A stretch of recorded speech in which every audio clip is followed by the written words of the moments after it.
Villager trading in Minecraft is one of the most important parts of the game. However, it is quite complex. But no worries, because this is the Ultimate Minecraft 1.18 Villager Trading Guide. Let's check it out. Also, very few of my viewers are actually subscribed to the channel, so if you enjoy this content, be sure to subscribe and turn on notifications to never miss an upload in the future. Now, the basic idea behind trading in Minecraft is that you give the villagers an item and then they give you an emerald, and then you give them an emerald and they give you an item, so every exchange includes an item. So for instance, we could buy 4 pumpkin pies for 1 emerald. We give them this, they give us that. That's kind of how it works. So for instance, if we gave them, let's say 14 beetroot, they would give us 1 emerald. You can see here that some of the prices have been made lower, and that happens when you trade with the villager, although sometimes they'll also raise the prices if you buy all their stock out too many times. And when we buy a thing from the villager or sell something to a villager, we also get some experience, which is quite a nice added effect. Also, something interesting is that villagers themselves actually heal when you trade with them. In fact, they're given a regeneration effect. So let's say your villager's been hurt by a zombie or something, or let's say it's maybe been hurt by some fire or some other means, and you want to heal it to make sure it doesn't die. All you have to do is trade with it, and it'll give it a regeneration effect, and it will completely heal your villager. Now, a villager is unemployed until it finds a job site. A job site block is one of the ones right here. Once it finds one that's unclaimed by any other villagers, it will use it as its own and turn itself into the corresponding job for that type. So for instance, a blast furnace turns a villager into an armorer. Now an armorer sells all different types of armor, going from unenchanted iron armor all the way up to enchanted diamond armor that can have some of the best enchantments in the game.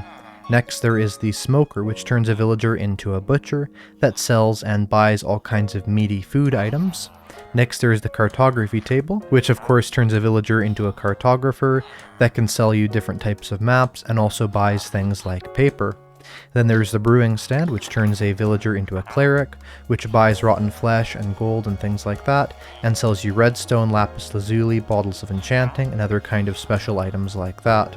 There's also the farmer, which is made using the composter right here, and the farmer buys and sells food-related items that are not meat, so something like, let's say, carrots and potatoes, and would sell you golden carrots and cake and maybe apples. Then there is the barrel, which gives you the fisherman, which of course buys and sells fish-related items, or maybe something like coal that could of course cook the fish for it. Then there is the fletching table, which is actually the only one of these blocks that does not have an alternative use. That gives you a fletcher, which buys and sells things relating to bows and arrows. Next, there is a leather worker made by placing down a cauldron as their job site, and they buy and sell things of course relating to leather, like for instance leather pants or leather shirts or things like that in any single color you want. Of course they don't sell every color you want, but different villagers can sell every single type of leather armor that there is, and also things like leather they will buy for 1 emerald. Then there is the librarian, made by placing down the lectern, and they have some of the best trades in the entire game, for instance mending books, or maybe something not quite so good like, let's say, Curse of Vanishing book for 27 emeralds. They also buy things like bookshelves, sometimes they'll buy paper, and they can sell very OP items like, for instance, name tags. Next, we have the stonecutter, which gives us a mason. Now the mason will buy things like stone and clay balls, and it'll sell us things like bricks and glazed terracotta. Next, there's the loom, which is the job site block for the shepherd, which buys and sells wool-related items such as banners, and it will also buy things like white wool. Next, we have the smithing table, which gives us the toolsmith. Now they buy and sell tool-related items. For instance, they'll sell things like stone, shovels, and axes, but they can go all the way up to selling enchanted diamond tools. For instance, like an enchanted diamond pickaxe, maybe even with silk touch or fortune.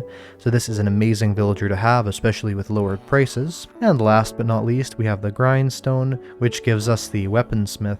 Now the weaponsmith is very similar to the toolsmith, except for it works with weapons, so it'll buy and sell weapon related items, again from something like, let's say, iron weapons, all the way up to enchanted diamond weapons that can still have really good enchantments. Also, the toolsmith can sometimes sell hoes, and because the fletcher can sell crossbows and bows that are enchanted and things like that as some higher level trades, you can basically get any single tool you want in the entire game, even with a really good enchantment. Now let's say we find a villager with an amazing trade. Let's say for instance that this trade for 25 potatoes for an emerald is amazing, and we don't want to lose it. So the second you've done even 1 trade with a villager, that villager is locked into its profession. So you can even break its tool station just like that, and it will not just have its its trade disappear. For instance, this one's trade just disappeared when we broke its workstation, but for this one, because it has its trade locked in, if we break this, it will stay a farmer. It just can't restock its trades. And that's actually how villagers work. So basically, every single trade has a limit to how many times you can buy it. Let's get ourselves some emeralds as an example right over here, and we're going to try buying a large amount of the pumpkin pies here. Well, eventually they're going to run out of stock, and you can see here that there is an X there and it cannot buy any more no matter how much you try. The reason why is that the villager hasn't worked again and needs to work to restock that trade.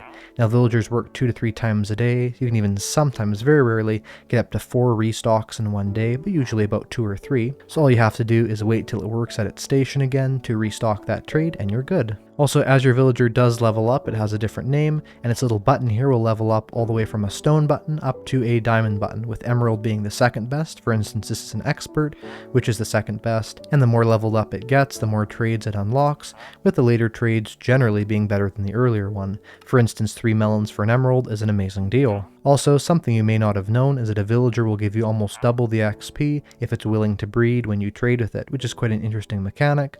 So for instance, if we bought these cookies here and it was willing to breed, then if that villager was not willing to breed. Now you know all the different villager job sites and how to trade with them, but what are the best trades that villagers offer? To start off, we have the diamond armor trade from the armorer. Now this trade gives you diamond armor in exchange for emeralds, and of course you could eventually discount this down to only 1 emerald, for a full enchanted diamond armor is insane, especially since these enchantments can be not very good, but could also get up to a very high level. The next trade I would say, which is incredibly good, is gold for emeralds. It's a really good way of getting a lot of emeralds late game if you have a gold farm. Also, rotten flesh for emeralds is quite nice. And one of the best of all is bottle of enchanting for emeralds, because you can get a renewable and really easy source of bottles of enchanting, which makes, let's say, selling them on a server, or even just keeping them in your personal inventory, an amazing way to, let's say, repair elytra, or maybe even enchant things on the go. Next on the villager, we have a bunch of different trades. The first ones being pumpkin and melon trades. These are so good because with only 1 zombification, you can actually lower the price of these all the way down to 1 pumpkin or 1 melon for an emerald, and I'll get more into zombifying villagers in a bit here. The other amazing trade is an emerald for 3 golden carrots, or in this case 4 emeralds. Of course, golden carrots are one of the best food sources in the game, so getting them easily is quite nice. Even the suspicious stew trades are pretty good, as those can also be one of the best food sources in the game. Believe it or not, probably the best trade that the farmer villager offers is 4 apples for an emerald, because apples are actually quite difficult to get in Minecraft, but getting 4 of them for 1 emerald is a great way of making yourself a large amount of golden apples without having to worry about chopping down about 2,000 trees. But being able to get 4 for an emerald from the farmer villager is a great way to avoid any issues surrounding getting those. Another trade I would say is one of the best trades in the game is emeralds for a saddle.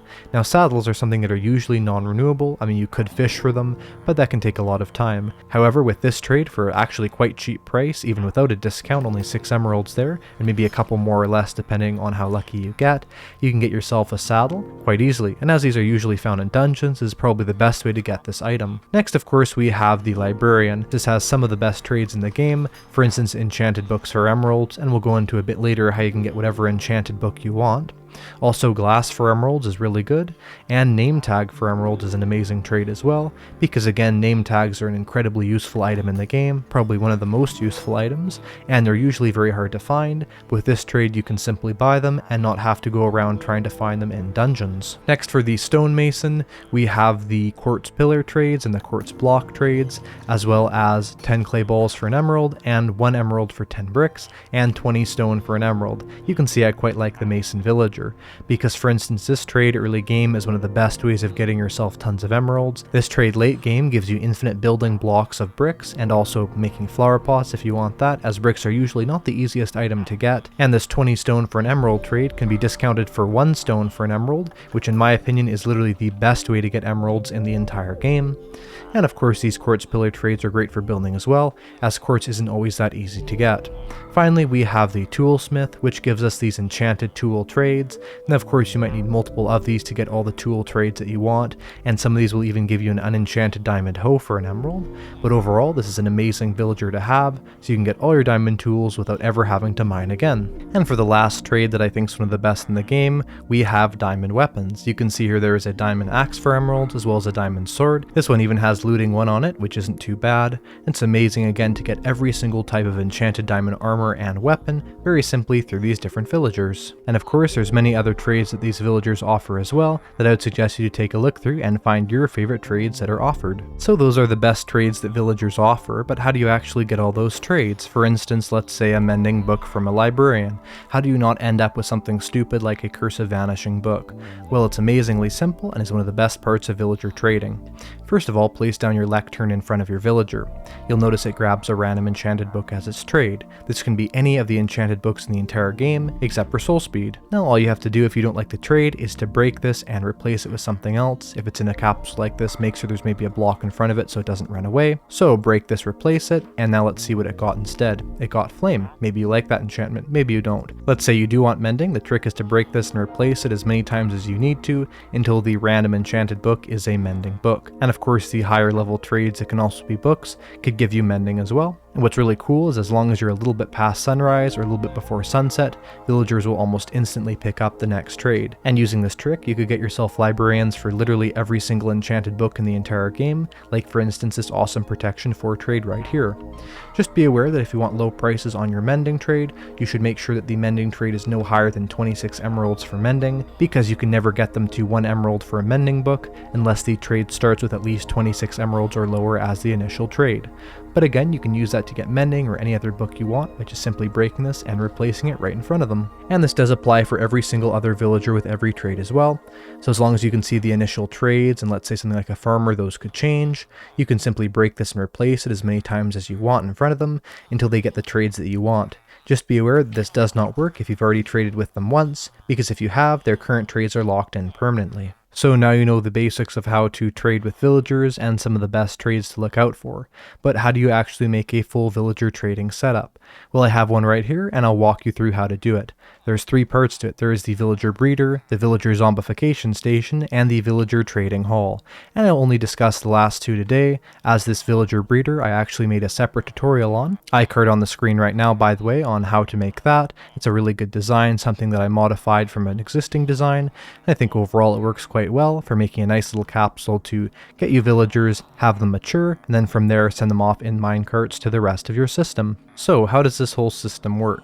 Well, we're going to start by getting ourselves a villager in a minecart to be dispensed, and then it will stick right there, right next to this husk here, that will kill it. If it doesn't kill it, something you can do is you can try and push it a little bit closer, and then it will kill that villager and convert it into a zombie villager. Then once it's been converted into a zombie villager, we'll get ourselves out a splash potion of weakness and a golden apple. And this is how you cure a zombie villager. We're going to throw the splash potion of weakness at it, then we're going to hit it with a golden apple right there and it'll consume that. And you can see it is curing, and after about 5 minutes it will cure into a normal villager like these ones over here. What I do now is I will send it along its way to the next section. First we're going to send these ones along just by moving them along just like this in the system. We'll just push them this way so they all go over here into the rest of that there. Now something that's really interesting here is that as the villagers are zombifying, they actually are still fully aggressive, so they can still hurt other villagers around them. So it's important to be careful about that. Now something that we're going to do in this rest of the system is this villager here will now wait. And you can see here that's kind of been stuck on the rails here. And basically what's going to happen, and these of course would usually file away into there, is this will sit here until it's fully cured, and then we'll send it into the rest of the system. Now basically, what we have here is we have a trapdoor that's keeping this husk in here. So to get the husk in here, all you have to do is make some blocks up here just like this. Get the husk to go up here, get it to fall in there, then give it an item so it doesn't despawn. And of course you could also maybe name it, but that's a little bit more difficult. So just give it an item there, make sure this trapdoor is here, and as long as it's flipped up there, it will stay inside of there. What the trick is to have the villager stop right here is if we turn this off, you'll notice that the power stops right there. That's because of how far away this is, because this will power 1, 2, 3, 4, 5, 6, 7, 8, 9 blocks this direction, so the minecart will stop on the unpowered rail here. Then of course once the villager has been zombified, we'll turn this on and push it along its way. Basically, what villager zombification does is once you've cured a villager, its prices will be discounted. For instance, like this one right here. And after the initial discounts faded away, which is often a bit higher than the final discount, it'll discount by 5 items on each trade. So if a trade was only, let's say this one, which is 4 items, it'll stay at only 1 emerald. Let's say this one was 15 items, it will eventually stay at 10, which is quite interesting there. And basically you can continue that process up to 5 times to get it up to negative 25 items on the trade finally. So for instance, if you have a trade for a villager that you want to get to 1 emerald, it can only be 26 emeralds at the base or lower, or you can never get it fully down to 1 emerald per trade permanently. And so what we have in the system here, if you want to get that villager to zombify again, is we can simply flick the lever here, let it go around here, go over here, be killed by the zombie right here, convert into the zombie villager again, and we just convert it in a circle.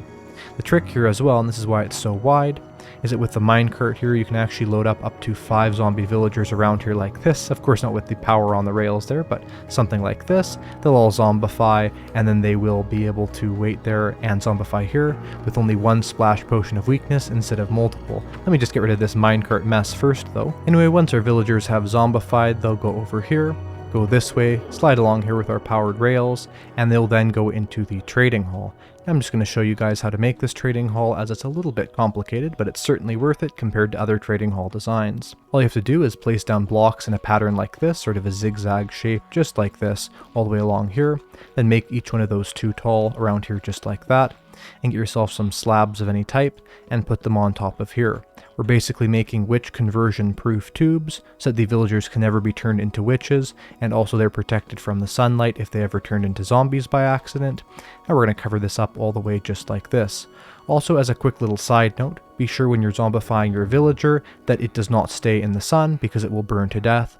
Also, make sure to name your villagers if you want them not to despawn if you go far away, because if your villagers are zombified and you go far away, they'll actually despawn. So make sure that during this curing process you stay very, very close to the villagers so that they do not despawn as they're zombies. Anyway, to finish this, what you do is you get yourself some warp fences, put them along here just like this, along there, and also on the other side like that. What this does is this stops the villagers from getting the wrong workstation. So for instance, this villager here could potentially look at this workstation instead of this workstation right here and get that trade. This block stops that. We also have some torches we put on here occasionally to stop mobs spawning around the general area, which protects our villagers even more. And of course, you'd probably want to put all of this inside of a building. Then we have these trapdoors here, which basically go right in front of this here. So they basically flip down in front of the villagers. You can see here they go like that, almost looks like they're being imprisoned.